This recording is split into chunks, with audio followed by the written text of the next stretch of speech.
Doctor DG Shetty educational ಸೊಸೈಟಿಯ RS Shetty college of commerce, TMS Shetty memorial independent PU college ಹಾಗೂ Rukmini Shetty memorial Sudhakar Shetty BCA ಕಾಲೇಜುಗಳ ಸಂಯುಕ್ತಾಶ್ರಯದಲ್ಲಿ 26/11/2024 ಬೆಳಗ್ಗೆ 11 ಗಂಟೆಗೆ ಸಂವಿಧಾನ ದಿನವನ್ನು ಆಚರಿಸಲಾಯಿತು. ಕಾರ್ಯಕ್ರಮವನ್ನು ಉಪ ಪ್ರಾಂಶುಪಾಲರಾದಂಥ ಡಾಕ್ಟರ್ ಎಸ್ಎಂ ಸಾಲಿಮಠ್ ಅವರು ನಿರೂಪಿಸಿ ಭಾರತೀಯ ಸಂವಿಧಾನ ಪೀಠಿಕೆಯನ್ನು ವಿದ್ಯಾರ್ಥಿಗಳಿಗೆ ಬೋಧಿಸಿದರು. ಪ್ರಸ್ತುತ ಭಾರತೀಯ ಸಂವಿಧಾನದ ವೈಭವ, ಅದರ ರಚನೆ ಮತ್ತು ಐತಿಹಾಸಿಕ ಪಯಣವನ್ನು ವಿವರಿಸಿದರು.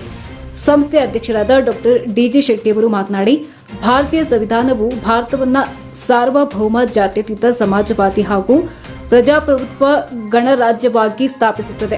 ಸರ್ಕಾರ ಮತ್ತು ಅದರ ಅಧಿಕಾರಿಗಳ ರಚನೆಯನ್ನ ವಿವರಿಸುತ್ತದೆ ಎಂದರು.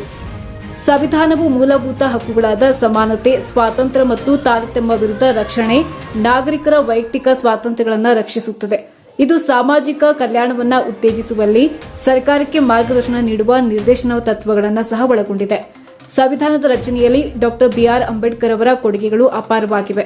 ಇದು ಪ್ರಜಾಸತ್ತಾತ್ಮಕ ಮತ್ತು ಎಲ್ಲರನ್ನ ಒಳಗೊಳ್ಳುವ ಸಮಾಜ ನಿರ್ಮಿಸುವಲ್ಲಿ ನಾಗರಿಕರು ತೊಡಗಿಸಿಕೊಳ್ಳುವಿಕೆಯನ್ನು ಪ್ರತಿಪಾದಿಸುವ ಆಚರಣೆಯಾಗಿದೆ ಎಂದು ಹೇಳಿದರು. ಕಾರ್ಯಕ್ರಮದಲ್ಲಿ ಕಾಲೇಜಿನ ಬೋಧಕ ಹಾಗೂ ಬೋಧಕೇತರ ಸಿಬ್ಬಂದಿ ವರ್ಗ ಹಾಗೂ ವಿದ್ಯಾರ್ಥಿಗಳು ಪಾಲ್ಗೊಂಡಿದ್ದರು.